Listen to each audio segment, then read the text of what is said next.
Hey, I'm Ben Shapiro with Reality Check.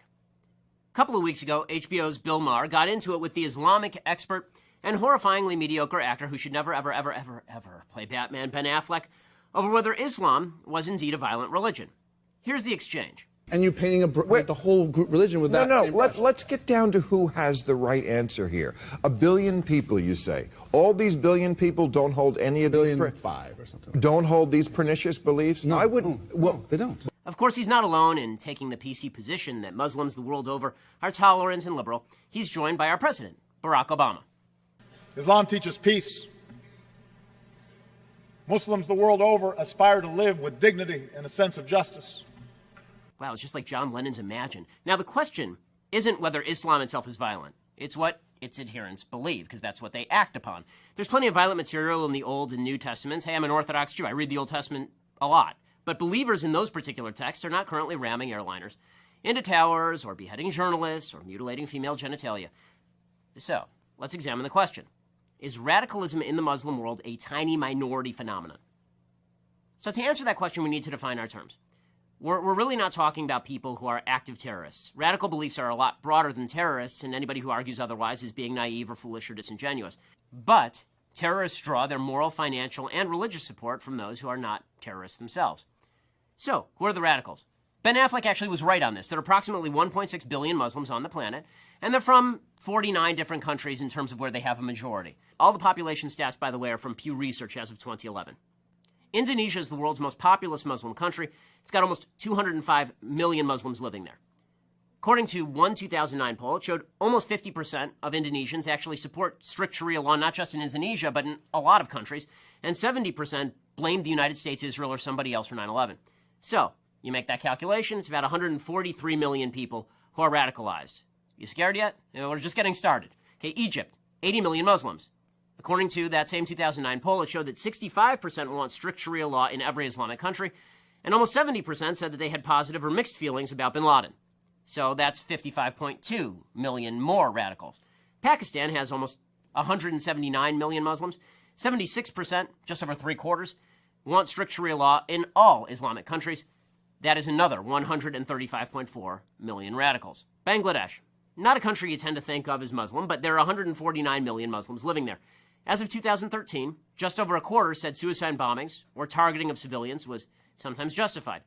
Another 82% want Sharia to be the official law of the country, and 2/3 said honor killings of women can sometimes be justified. Honor killings, 2/3. It's 121.9 million radicals. Nigeria, 75.7 million Muslims live there. 71% favor Sharia law. That's 53.7 million people. Iran, 74.8 million Muslims. 83% favor implementation of Sharia law as of last year.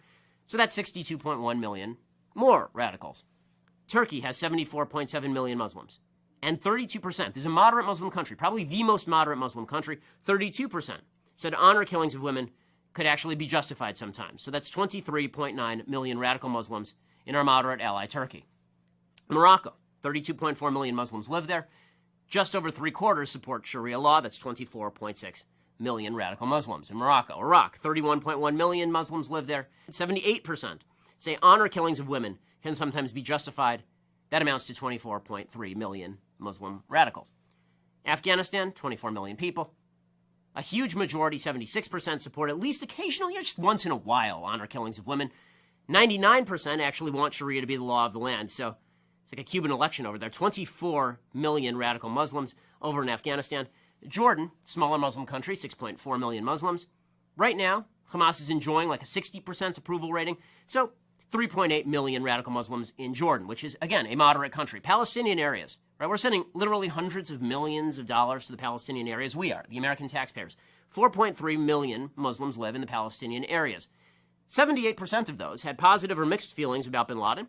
89% support terror attacks on our ally, Israel. 89% support Sharia law. We should give them a state, folks. That's 3.83 million radical Muslims. How about in the West? Okay, let's take it to France. France, 4.7 million Muslims live there. A 2007 poll showed 35% of French Muslims said suicide bombings could sometimes be justified. It's 1.6 million radical Muslims living in France. Great Britain, 2.8 million Muslims living there. 78% wanted cartoonists of Muhammad legally prosecuted. So we're talking about 2.2 million radical Muslims in Great Britain. How about here in the United States? Well, we have a very moderate Muslim population. We do. 2.6 million Muslims live here, according to Pew Research. 13% said violence against civilians can be justified.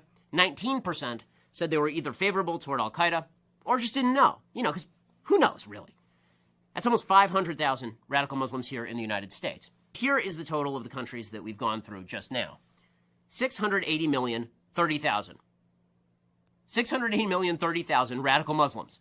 And that's out of a total population in those countries of 942.4 million Muslims total. And it seems fair to assume that similar proportions of people in countries like Algeria, Syria, Sudan, Saudi Arabia, Yemen, Tunisia, Somalia, and Libya are also radicalized. And if they are, then, well, we're above 800 million Muslims who are radicalized.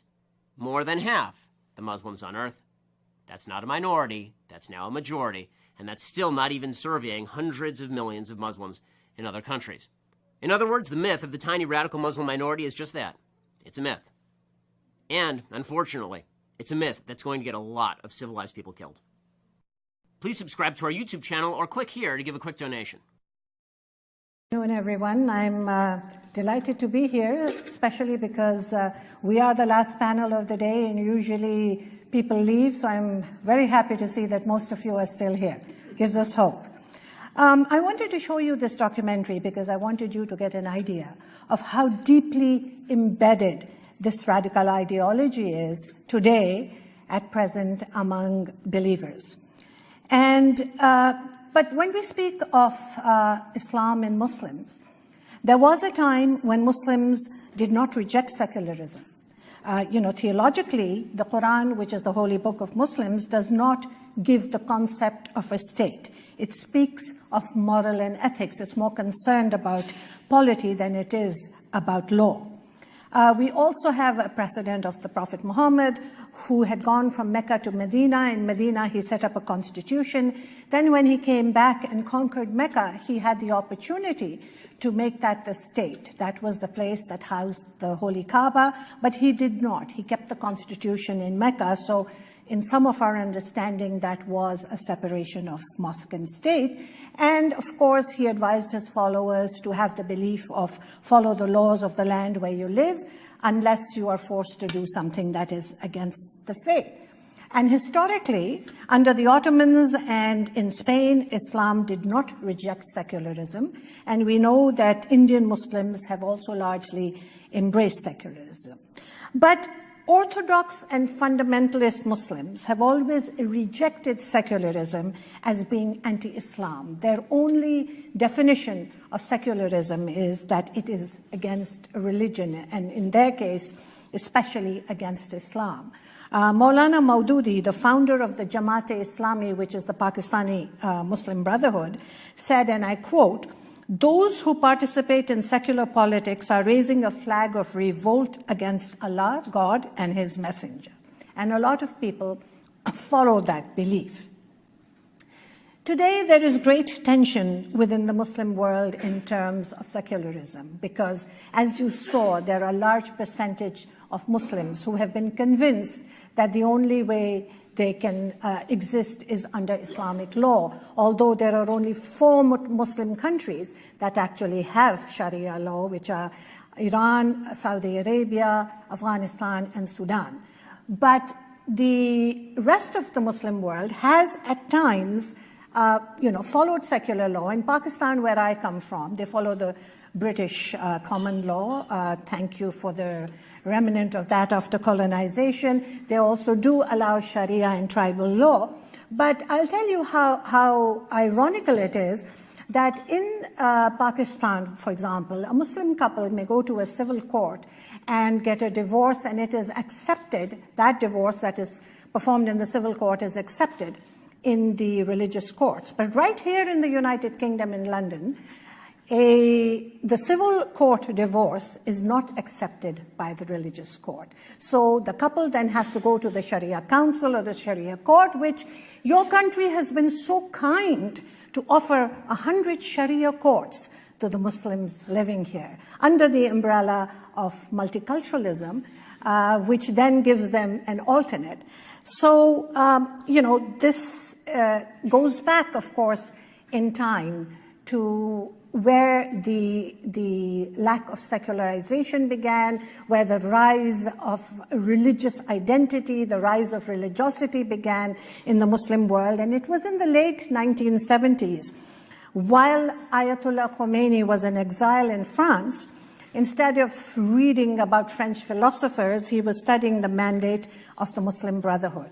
And at the same time, the oil embargo had allowed Saudi Arabia to flex its muscles. So what we see today, in essence, is the result of a 30-year turf war between Saudi Arabia and the Sunnis on one hand and Iran on the other hand for supremacy and hegemony over the Muslim world.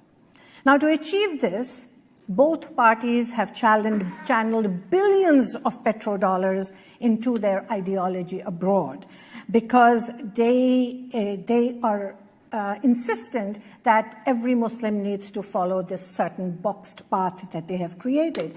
And what is this ideology? This ideology is definitely not secular. It stems from three major sources. It either stems from the Muslim Brotherhood, or it stems from the Wahhabi Salafi ideology, or Khomeiniism. And neither one of them supports any kind of separation of mosque and state.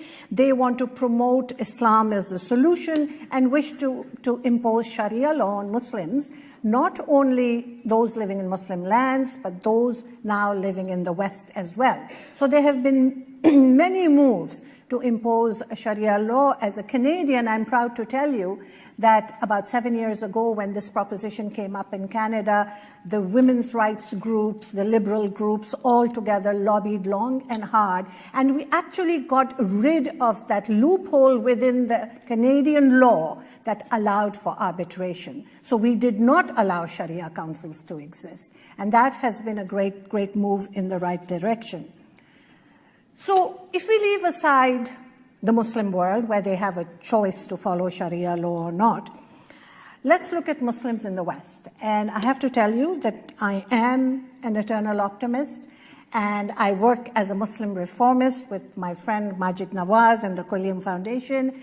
And we definitely believe that the reform can only come if there is separation of state and religion. And that is an essential component of any reform to take place, as you saw in the Christian world as well. I also believe that Muslims in the West might have adjusted to secularism had they not been given a choice to follow Islamic law.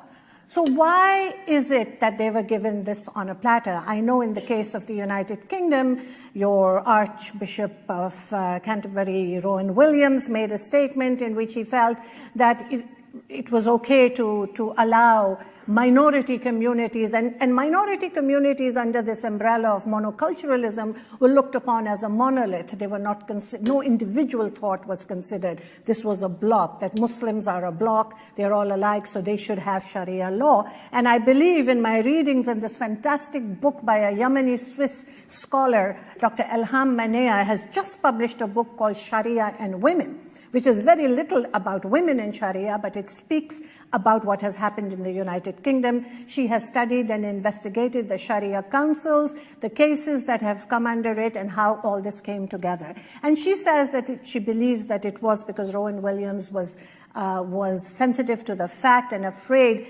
that the Christianity would be subsumed by secularism. So he felt that if this was offered to other minority communities, they may somehow be able to save Christianity.